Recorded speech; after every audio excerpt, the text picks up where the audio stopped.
Good day, sir. Today we will be discussing another topic, but first I have a question. Have you noticed that everything you see in the day is more colorful as you see them at night? This effect of seeing the colors differently in day and night is called Purkinje effect.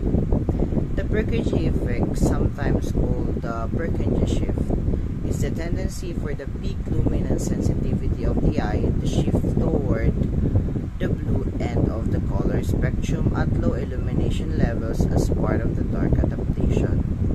This effect was discovered in 1819 by John Evangelist Purkinje. He noticed that his favorite flowers appeared bright red on a sunny afternoon, while at dawn they looked very dark. He reasoned that the eye has not one but two systems adapted to see colors, one for bright overall light intensity and the other for dusk and dawn. Now, why does this happen? The Purkinje effect occurs at the transition between primary use of the photopic cone-based and scotopic rod-based systems.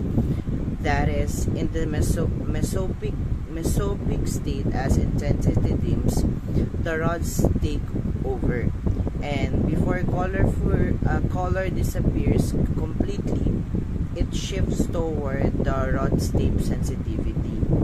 The human retina has two types of cells called cones and rods. Just a recap on what we have talked about last time.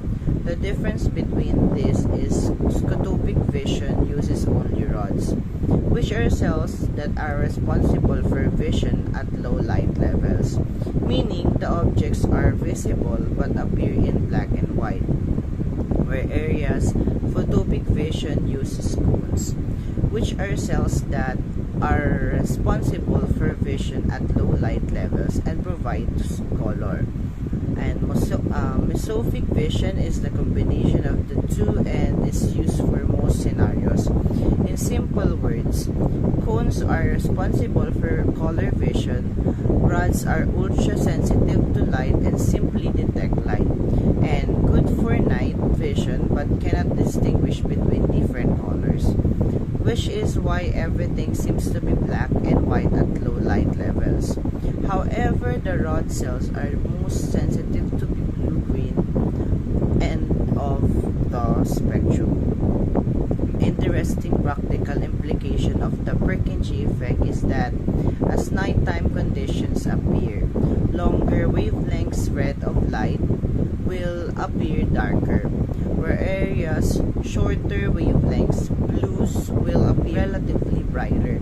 This means that red objects become more difficult to see at night than green objects with similar reflectance values. Here is an example of Purkinje effect. As you can see in the first photo in the daytime, this red rose makes the red petals appear brighter and dominant and the green leaves duller. And in the second photo, the red petals appear duller and green leaves appear brighter. That is because in the daytime, our eyes pick up more on reds and other warm color, and as nighttime sets in, this reverses green and blue colors become dominant. Purkinje said that objectively, the degree of illumination has a great influence on the intensity of color quality.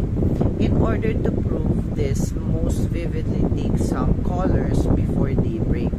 When it begins slowly to get lighter, initially one sees only black and gray, and particularly the brightest colors, red and green, appear darkest. Yellow cannot be distinguished from a rosy red. Blue became noticeable to him first. No one says of red, which otherwise burn brightest in daylight, namely carmine, cinnabar, and orange, show themselves as darkest for quite a while, in contrast to their average brightness. Green appears more bluish, and its yellow tint develops with increasing daylight only. And that will be all. Thank you.